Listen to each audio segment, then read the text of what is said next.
Okay, this is CBE 2. I'm not sure if I'm going to get through everything in one video. So this first question looks really daunting. We have lots of cosines and sines, and we could throw all sorts of trig functions in there. But if we look at our formula sheet, we're pretty much going to focus in this area. That would be my guess. We might have to look a little bit in different areas. But those are called the Pythagorean identities because it's essentially a squared plus b squared equals c squared. And those formulas come from the unit circle, drawing triangles and finding relationships. And then in this one, a is tangent and b is 1. And secant would be c squared and on. I feel like I heard an echo of myself in here. Whoa. Oh, do you have a headphone jack? No, well then I can't help you. Oh, you're fine. All right. So let's look here. Okay. Looking at this, what do they have in common? I can pull a cosine squared out of each of them. First of all, there was another thing we need to look at. Is the where is it? Even and odd formulas. So with the sine of negative 20 degrees is equal to the negative sine of 20 degrees. And that's because of quadrant 1. Well, sorry, that's because it's in quadrant 1 and 4. So if this is 20, our answer is the y value. But if I do negative 20, then my answer has the same height, it's just negative. So if we did the cosine of, say, 15 degrees is going to be the x value, this right here. So what if I did negative 15 degrees?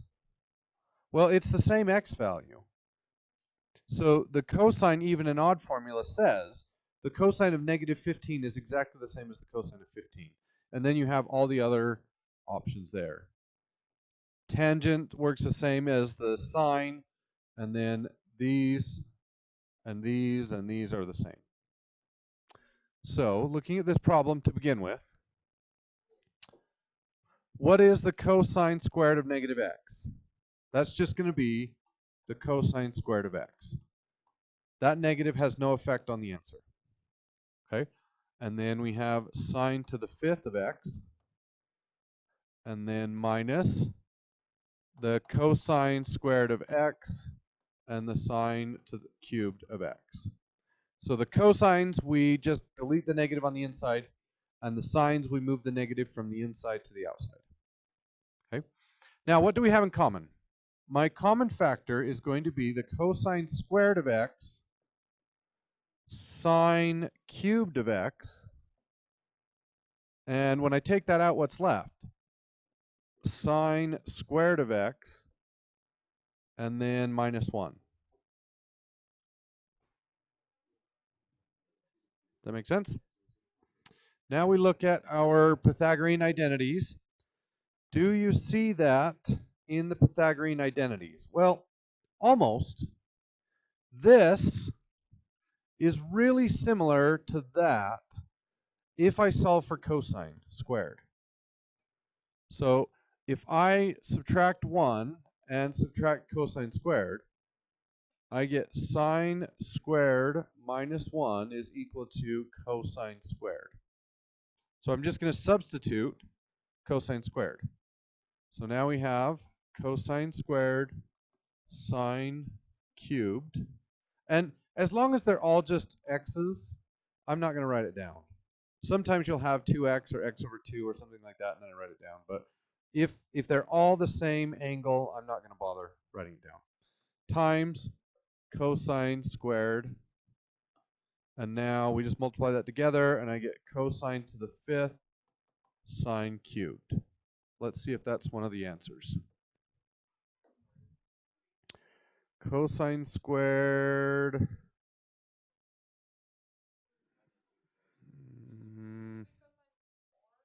Hey, 2 plus 2 is 4.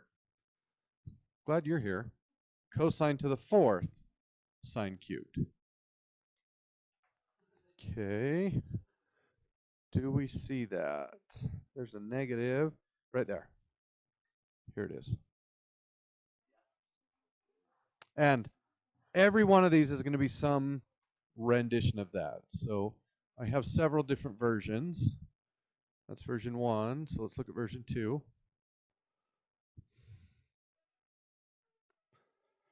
Okay. So here I just need to change that to a plus. And I'm going to pull out cosine cubed sine.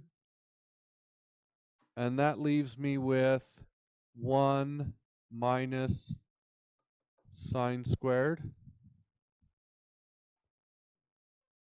Right? So now we look at our Pythagorean identities. Can we build a 1 minus sine squared? Yeah. Let's just subtract this to the other side. We get 1 minus sine squared. So this is cosine squared. And then we multiply together, cosine to the 5th sine. So those aren't too bad. What if I had sine? Oh, last time I had sine squared minus 1, didn't I? Sorry, that should have equaled negative cosine squared, right? Because if I move this over and move this over, the last one should have been negative instead of positive. I messed that up. I'm sorry. Okay. Let's look, just for fun, let's look at number 3.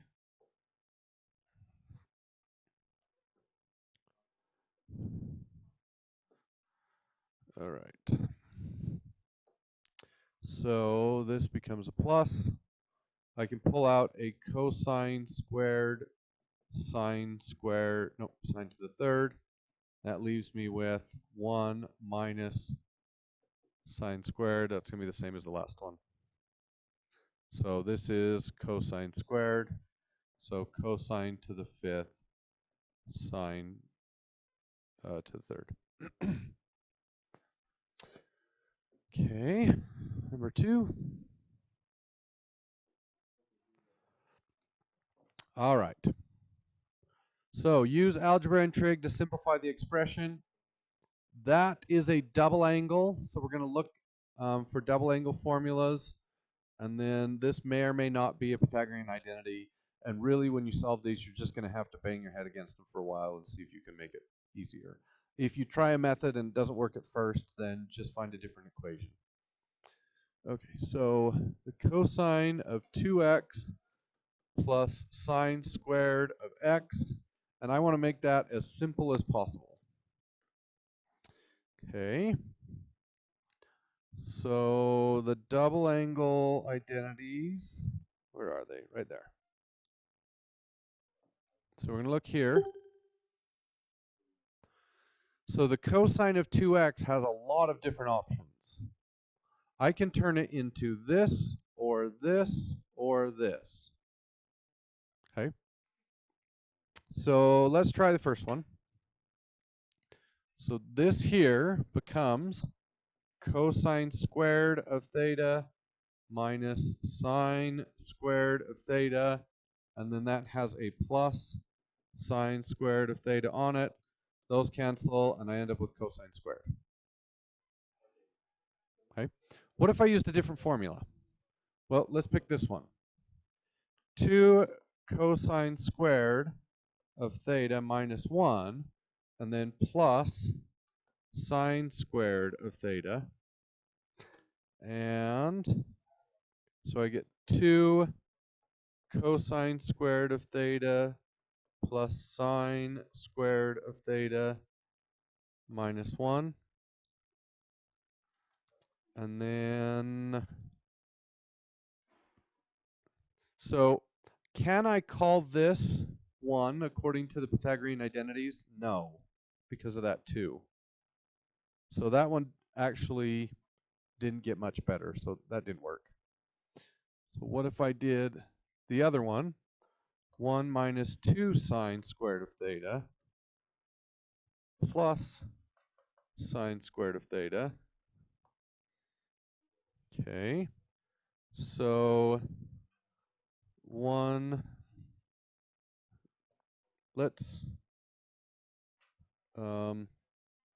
let's take a sine squared out of, well, I guess out of this. So I get 1 minus sine squared of theta times negative 2 plus 1 is going to be negative 1. Oh, I guess I could have just subtracted them. Negative 2 sine squared plus sine squared. That's just negative sine squared. So I have 1 minus sine squared. Well, what is 1 minus sine squared? If I go to my Pythagorean identities, if I move sine squared over here, cosine squared is 1 minus sine squared. So I use 2 different methods to get the same answer. Yeah. Well, everyone's going to be different. Like there's no like if you were to make a list of rules, sometimes one rule is the easiest way and sometimes one method is the easiest way. It just depends. It's all just a big puzzle.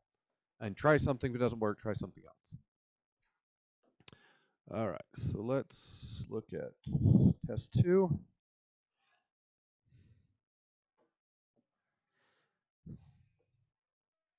Okay, so same thing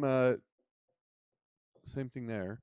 Cosine of theta minus cosine squared of theta minus cosine of 2 theta. And so here I'm going to write the x's or the thetas because they're not the same. So we look at our formula sheet, we go to our double angles. Okay.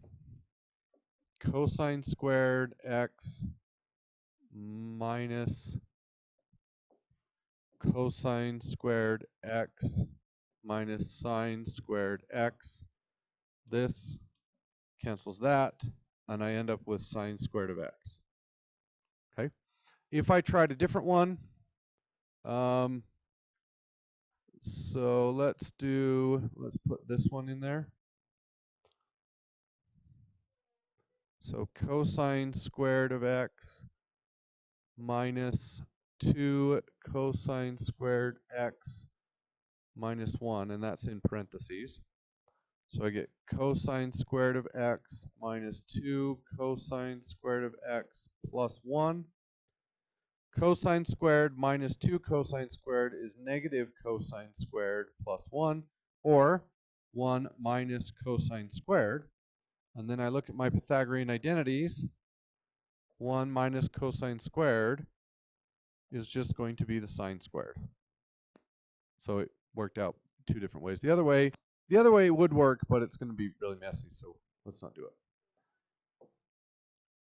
Okay, do you want to see another one of those? Or okay. All right, number 3. Okay. So I have 2 angles, alpha and beta. Alpha is in quadrant 2. So here is angle alpha. And beta is in quadrant 3. So here is angle beta. Okay. So what is sine of beta plus alpha if the sine of alpha is 1 over 6 and the sine of beta is negative 1/5? Well, I need to draw these 2 triangles, and alpha creates an angle in quadrant 2. The angle alpha creates a triangle in quadrant 2, and the O side is 1 and the H side is 6.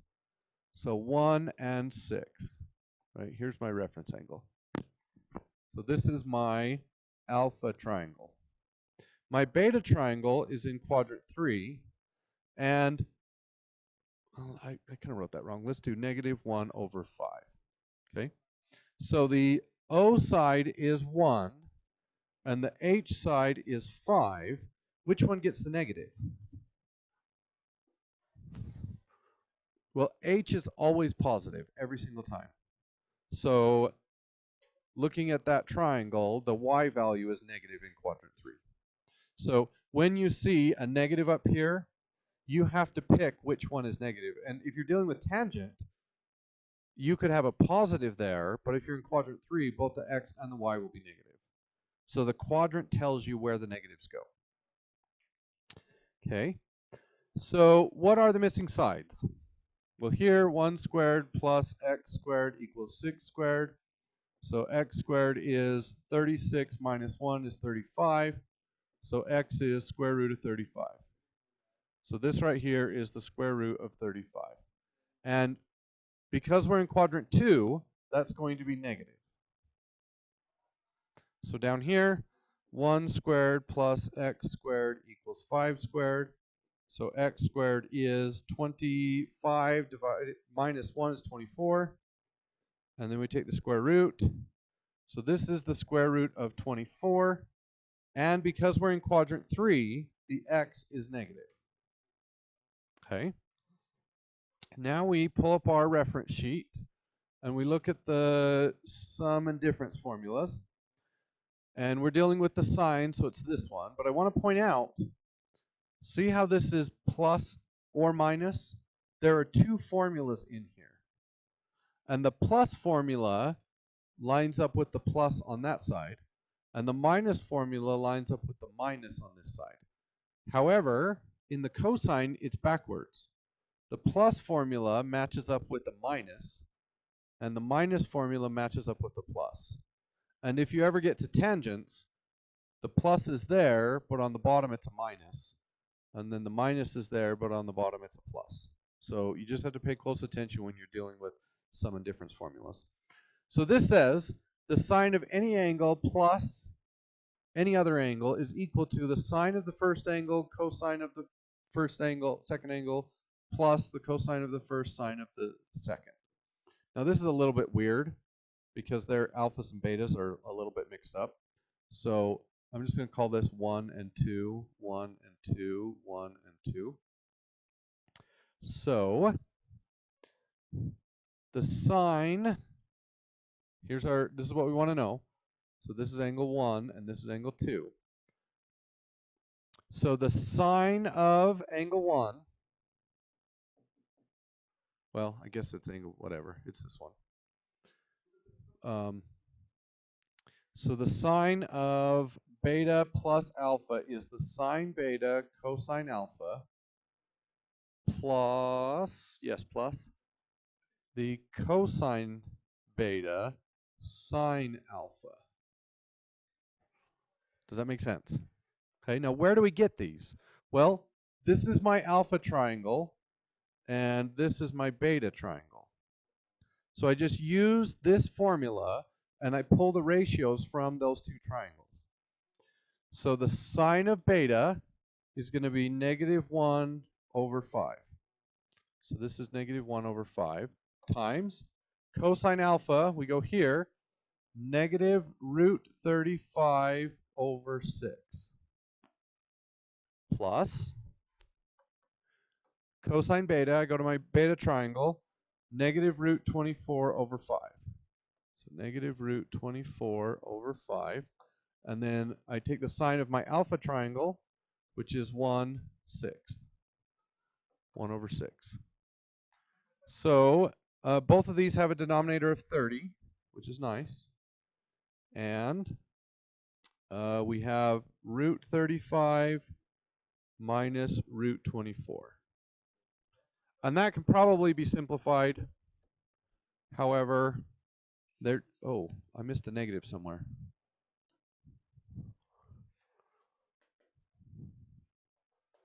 Why did I come out negative?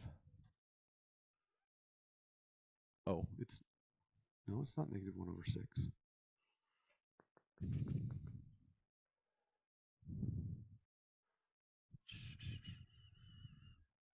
So that's positive.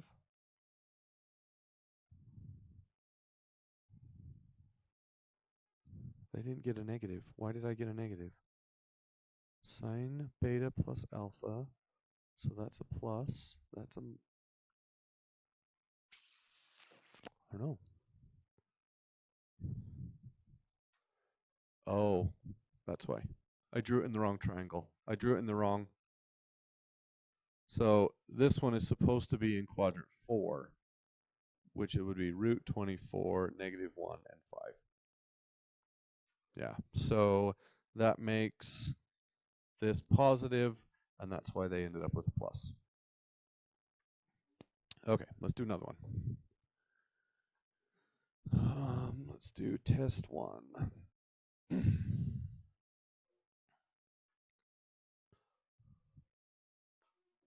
Okay, let's try to draw these in the right triangle, in the right quadrants this time. So my alpha angle, this is alpha, is going to be in quadrant 2, and that would be a 2 and a 3. So 2 squared plus x squared equals 3 squared. So x squared is 9 minus 4, which is 5. So this is negative square root of 5. Okay? And then my beta triangle is going to be in quadrant 4. So that's my beta triangle. And this is a 3 and this is a 4. Where does the negative go? Has to go on the 3. H is always positive. So 3 squared plus x squared equals 4 squared. And notice when I do the Pythagorean theorem, I just drop the negatives. You don't need them. So x squared is 16 minus 9, which is 7. So this is the square root of 7.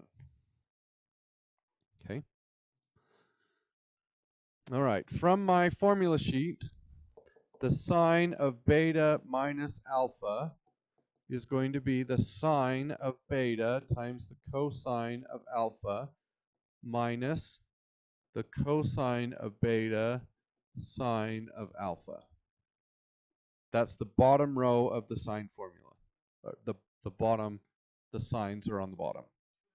Okay? So we do the sine of the beta triangle, which is negative 3 over 4. We do the cosine of the alpha triangle, which is negative 5, root 5 over 3. And then we're going to subtract the cosine of the beta formula, which is going to be root 7 over 4. And times that by the sine of the alpha triangle, which is 2/3. And just so you remember, I already knew those. So you really only have to find, in this case, the cosines, because the other two were given to you, but you still need to draw the triangles. So that ends up being 3 root 5 over 12 minus 2 root 7 over 12. And then I don't believe they're going to do any simplification. So whatever you get there, just plug it in. Do you want to see another one?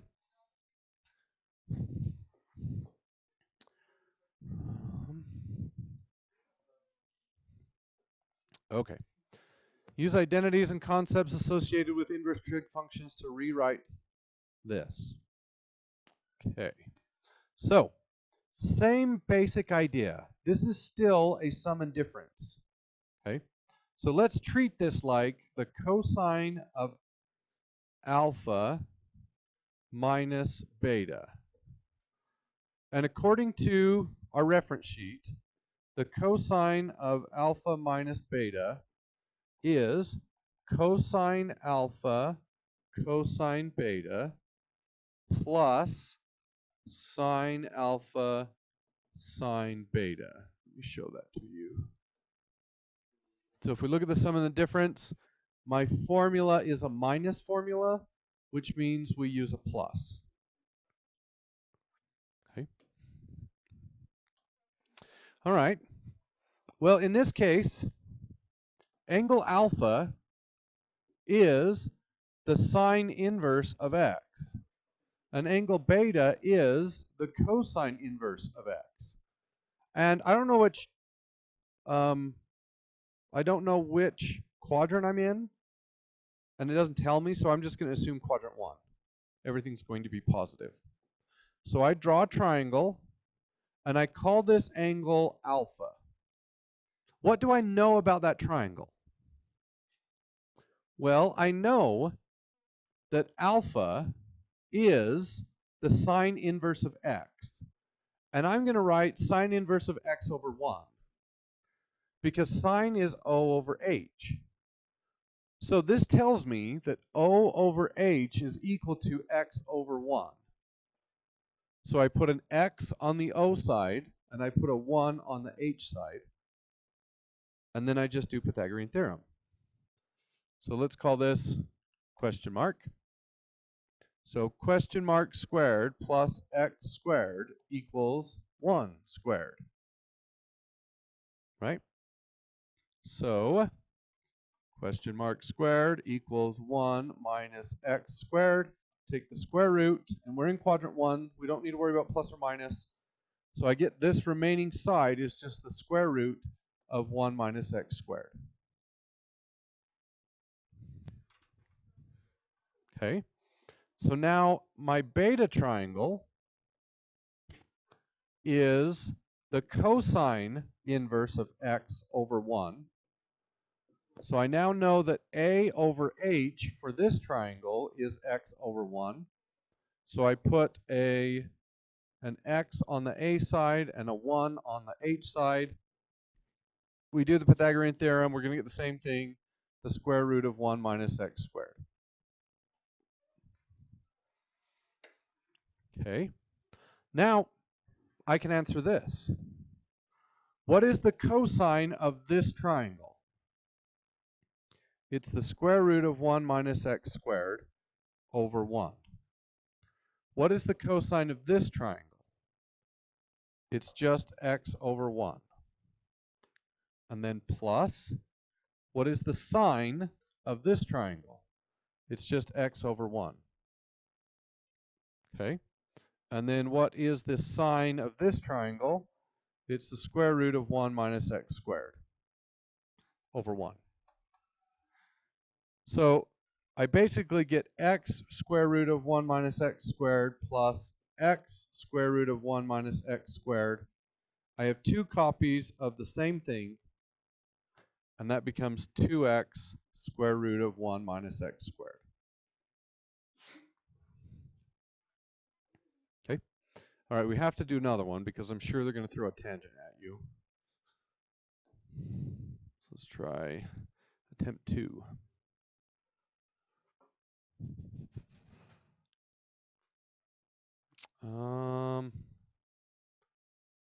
They didn't do a tangent, but I'm going to do this one anyway.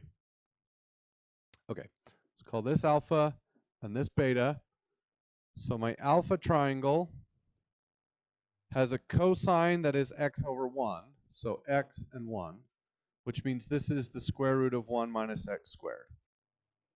Okay, my beta triangle has an x and 1, and this becomes the square root of 1 minus x squared. Okay, so according to my, well, let me write it out. The sine of alpha minus beta is sine alpha cosine beta minus cosine alpha cosine beta, or sine beta. Okay, so the sine of this triangle is square root of 1 minus x squared over 1.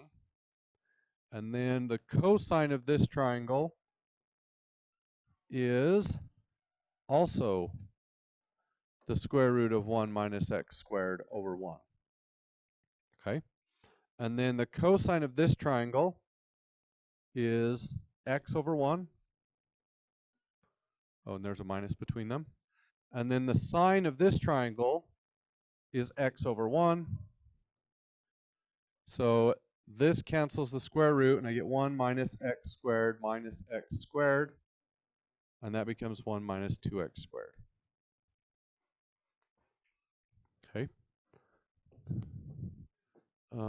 Maybe the next one. I swear I saw.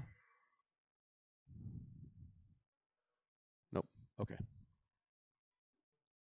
I'll just make one up. So let's say that this is tangent. Everything else is the same. So alpha equals tangent inverse of x over 1, and beta equals sine inverse of x over 1. So my alpha triangle has an O that is equal to x and an A that is equal to 1. So this becomes 1 squared plus x squared, take the square root. So the square root of, let's say, x squared plus 1. Okay? And then, so that's alpha triangle. My beta triangle has an x and a 1, and we've done this before, the square root of 1 minus x squared. Okay? So I need to do sine alpha cosine beta minus cosine alpha cosine beta. So the sine of the first triangle is x over square root of x squared plus 1. The cosine of the second triangle is square root of 1 minus x squared over 1. Okay? Minus cosine of the first triangle, 1 over square root of x squared plus 1. Cosine of, oh, that should be sine. This should be sine of beta. The sine of the second triangle is x over 1. Denominators match. So the bottom is the square root of x squared plus 1.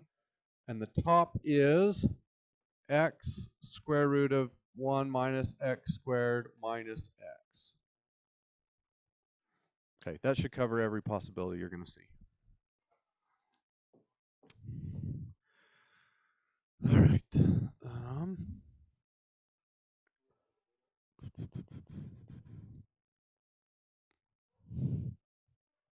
All right.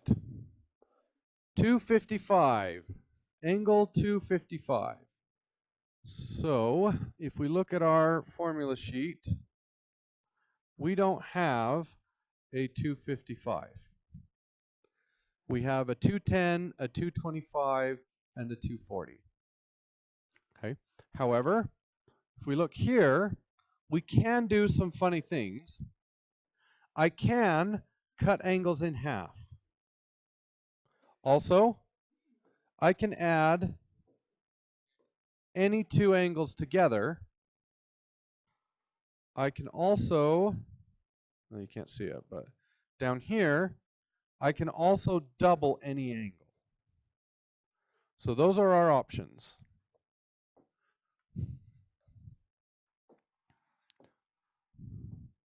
So I can times by 2.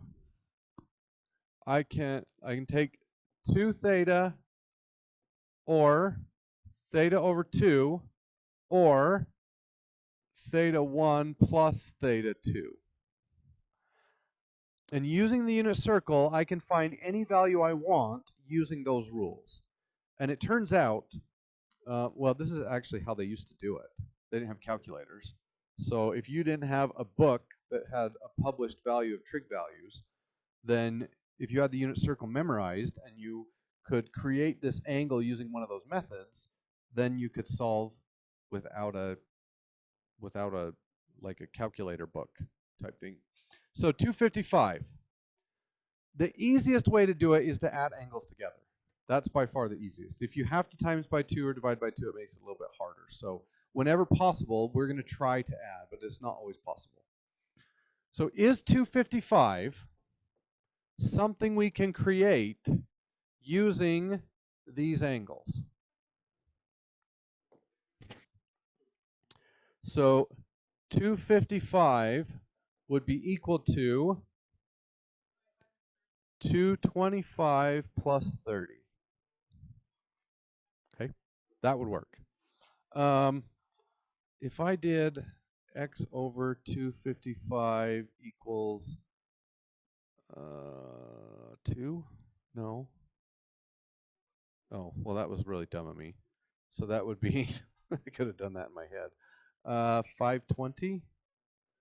520 minus 360, what's that going to be? 160? That didn't quite work. Okay. All right, so, and this was a cosine, right? Is that what it wanted? Cosine of 255. Okay. So we look at our sum and difference formulas. So the cosine of 255 is equal to the cosine of 225 plus 30. Right? So alpha is 225 and beta is 30. Okay.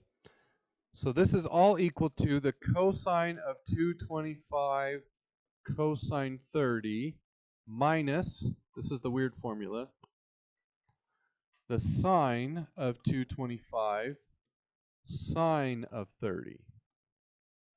Okay, so we go to our unit circle.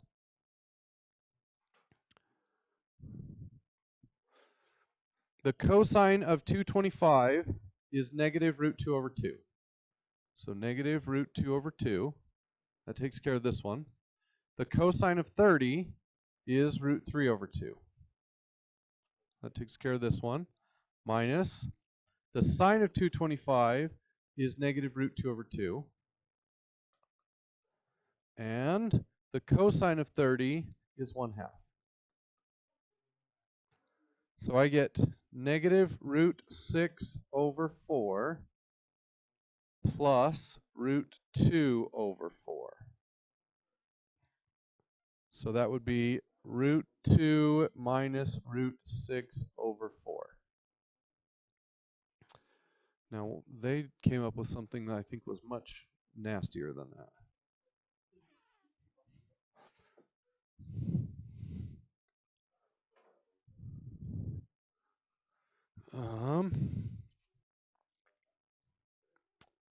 I wonder if we plugged that in, if it would have.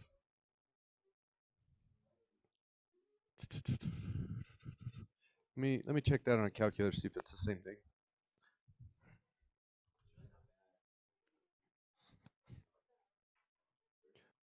So when I plug that in the calculator, I get the exact same value. They just used a different formula. So what did they use?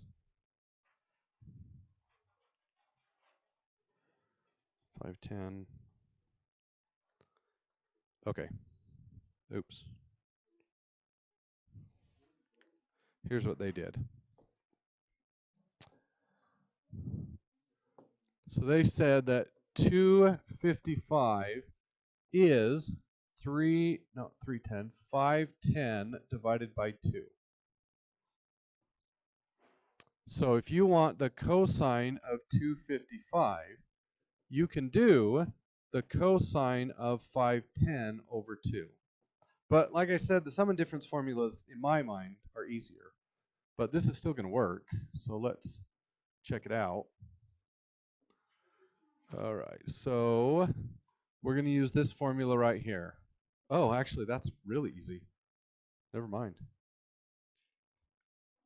All right, so alpha is 510. So plus or minus the square root of 1 plus the cosine of 510 over 2. Okay, now notice, this could be either positive or negative. How do we tell? Well, where is 510? Or sorry, where is 255? 255 is in quadrant 3. Right? Is this positive or negative? Is the cosine positive or negative in quadrant 3? So A would be negative and H would be positive. So the cosine being A over H is going to be negative. So we're going to select the negative version of this. Okay? Plus, now 510 is not on the unit circle, but 510 is equivalent to 150. So 510 lands here in the exact same place that 150 lands. So 510 minus 360 is 150. Okay, so I can replace this with 150. And once I do that, I can scroll down. 150 has a cosine value of negative root 3 over 2. So I'm just going to stick that in there. So negative square root of 1 minus root 3 over 2 over 2. So that ended up actually being easier. So that also works. Do you want to see another one? And it might be a different formula, but what you're looking for is either 2 theta, theta over 2, or theta 1 plus theta 2. Those are your three options. So as long as you can build that number using one of those methods, then you just pull the information from the formula. Okay.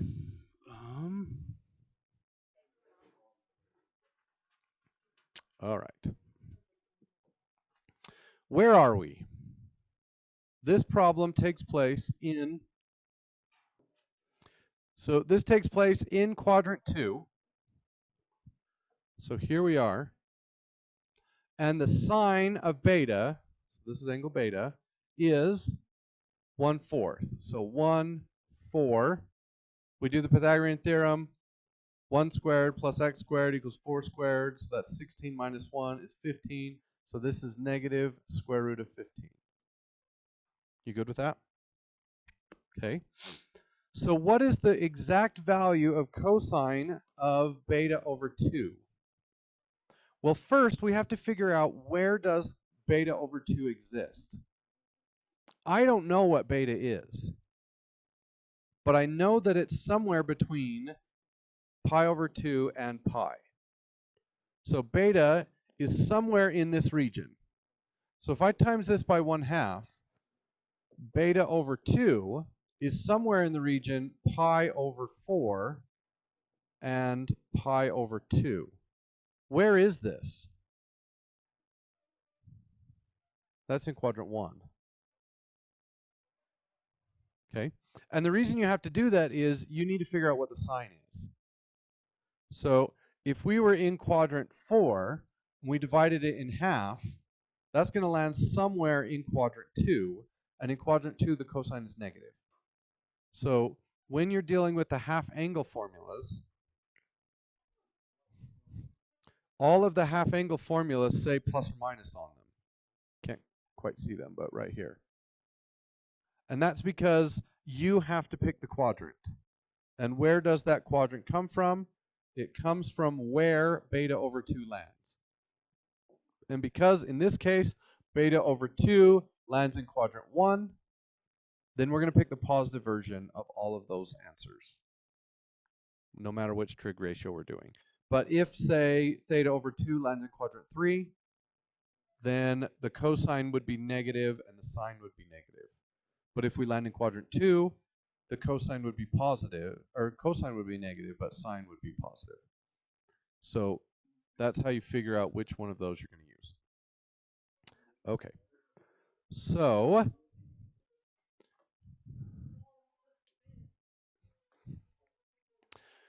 the cosine of beta over 2 is going to be equal to, it's hard to see, but it's right there, right here. So the cosine of beta over 2 is equal to plus or minus the square root of 1 minus the cosine of alpha all over 2. Okay, we're going to select the plus because beta over 2 lands in quadrant 1 and the cosine in quadrant 1 is positive. And I'm going to get this value from that triangle. So the positive square root of 1 minus negative root 1/5. Better answer that. And then that is going to be, it's root 15 over 4. And then that is all over 2. So the square root of 1 plus the square root of 15 over 4, and that's all over 2. That's going to be your half angle value. Hopefully they didn't simplify it. They did. My guess is if you plug that in, it'll work. But what they're saying is this is 4 over 4, and then that just gets rid of the fractions in the numerator by, we have the square root of 4 plus root 15 over 4 over 2. Invert multiply 1 over 2. This goes away. 4 plus root 15 over 8, and all of that is positive square root. Okay, had enough? You want to keep going? Oh, we don't have time. Okay, we're out. We will finish this video next time.